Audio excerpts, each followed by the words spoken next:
بصي يا قلب اختك، اللهم صل وسلم على سيدنا محمد وعلى اهله واصحابه اجمعين. صلى على الحبيب قلبك يطيب. معايا هنا حاجه يا اولاد في الفيديو ده. الاكله دي او الحاجه ديت هي مش حلوه، هي ممكن تكون حلوه وممكن يكون حادقه، لان بعض من الناس فينا هنا في الفلاحين بيحط لها سكر، وكمان ناس بتحط لها ملح يا اولاد. هي ايه يا ام فرح؟ الاول يا حبايبي هعمل بس صينيه البطاطا ده اهي، وكمان الحاجه ديت انا مش بقول لكم والله عشان طول الفيديو ولا حاجه. معايا هنا بطاطا اهي مقشراها ومخرطاها وسلقاها وضايفه عليها سكر وفانيليا، وكمان ده هعملها صينيه من غير بشاميل ولا اي حاجه، هتداوش. دهنت الصينيه هنا سمنه بلدي اهي، وكمان هرش على الوش كده معلقه سمنه بلدي وخلاص يا ولاد. وده مش موضوعنا، الموضوع التاني مع بعضنا ان شاء الله، بس هعمل الصينيه الاول. معايا هنا صينيه البطاطا هي اترصتها يا ولاد، وكمان معلقه من السمنه هنزل بها كده على الوش مش اكتر اهي يا ولاد. سهله خالص وبتبقى طعمها وريحتها حلوه. سمنه روابي، زبده، سمنه بلدي. بصي هو ده المطلوب للصوانه دي يا ولاد. الحلويات بتحب السمنه ديت او الزبده، تمام. بيبقى طعمها بصراحه يعني ايه، بيفرق كده. تمام كده الصينيه بتاعتي دي خلصت اهي، عشان هي هتخش معايا الفرن في مع الصينيه التانيه. تمام كده كده تمام اهو. تعالوا بقى اما نروح للصينيه التانيه. جاي لنا هديه يا حبايبي، والاول نسمي الله ونصلي على رسولنا الكريم. يا رب يوسع على كل من كان، ويا رب يا رب يا رب يرزق كل من كان بالرزق الحلال، اللهم امين. معايا ايه يا ولاد هنا؟ عارفين ده ايه؟ ده لبن يا ولاد. ده لبن ايه يا ولاد؟ ده لبن مسمار. اللي هو ايه يا ولاد؟ عشان كده بقول لكم محدش يعرف الحاجه ديت الا الناس الفلاحين اللي زي حالتنا يعني. تمام. مع احترامي للفلاحين كلهم على راسي من فوق، انا منكم كمان. تمام. عندنا يا حبايب قلبي لما البقره او الجاموسه بتولد بينزل منها لبن مسمار. اول اللي بينزل ده بينزل لبن مسمار. ازاي يا ام فرح؟ حاجه كده قدره الهيه، زي اللبن بتاع الام بالظبط. يعني بيقول لك ايه؟ السرسوب. تمام. ده زيه زي السرسوب بالظبط. وكمان بيفضل معاها 3 ايام زي الام كمان. تمام. سبحان الله، ده حاجه من عند ربنا، ودي حاجه كمان قدره الهيه الحمد لله يعني. آه، بيجي بقى ايه؟ بناخد كوبايه من اللبن السرسوب ده على نص كيلو من الحليب، وبنعمله خنشوره. اللي يعرف الخنشوره يحط لايك، وكمان قولوا لي في التعليقات عارفين الخنشوره، الناس بقى اللي هتتابعني وكده، واللي عارفين الخنشوره او مش عارفينها، وكمان طريقتها ازاي. طريقتها كده يا حبيبي، ده لبن مسمار على لبن حليب يا حبايب قلبي. ده مش لبن مسمار كله، تمام. ده لبن مسمار على لبن حليب.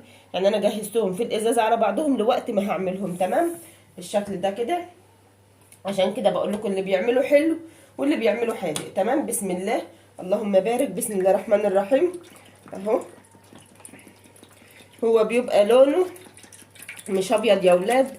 سبحان الله كده، سبحان الله. اللهم بارك. بيبقى مفتح يا ولاد قلبه زي الكيكه المفتحه كده اما بيستوي. تمام. بيبقى بالظبط يعني زي ما بقول لكم كده. سبحان الله اللهم بارك. بيتحط فيه ايه بقى يا ام فرح؟ بيتحط فيه يا ولاد ذره ملح. حباه حلو ضيفي فيه ذره سكر، حباه حادق ضيفي برضه فيه ذره ملح. ولا عليه اي حاجه. عليه ايه يا ام فرح؟ ولا اي حاجه يا ولاد. اهو ذره ملح خفيفه خالص اهي اهي. وبتتقلب بس تقليب بسيط كده. بتدخل الفرن بقى، وشها سبحان الله بياخد لون مع نفسه كده، وكمان بتتماسك برضه مع نفسها. هنشوفها مع بعضنا يا ولاد. هدخلها الفرن وهقول لكم هي نظامها ايه. تمام اهو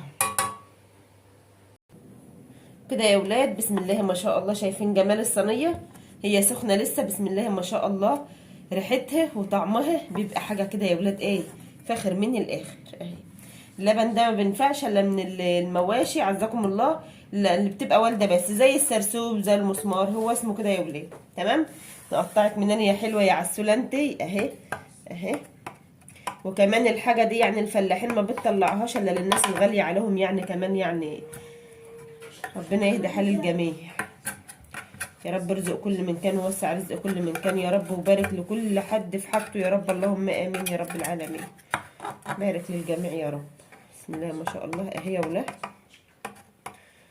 اهي. بسم الله الرحمن الرحيم اهي. نحاول بقى كده نطلعها لانها سخنه، سخنه قوي. بسم الله الرحمن الرحيم اهي.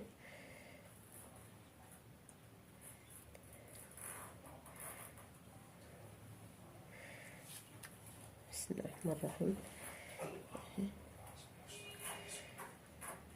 هي بتبقى مشابهة للجبنة القريش شكلها كده اهو. طعمها يا ولاد بصوا حاجة كده اللهم بارك، طعمها حلو جدا وريحتها احلى واحلى. بتضيفلهاش اي روايح، هي اهي سبحان الله اللبن كده بيربط مع نفسه، ما بيبقاش رايب يا ولاد برضو اهو. هو سبحان الله بيبقى طعمه كده بيبقى نظامه كده تمام اهو. الله على الجمال، رطبه وحلوه قوي قوي. وكمان حاجه كده اللهم بارك، ده سوائل لازم تكون السوائل دي معاها يا حبيبه قلبي تمام. دي كمان صينيه البطاطا بتاعتي اهي اهي. الحوافي بتاعتها احمرت قبل الوش، فانا طلعتها هي كده حلوه بسم الله ما شاء الله، ريحتها وطعمها خرافه حاجه كده اللهم بارك. يا ولاد كده اترككم بقى في رعايه الله وامنه، والسلام عليكم ورحمه الله وبركاته. مش عايزة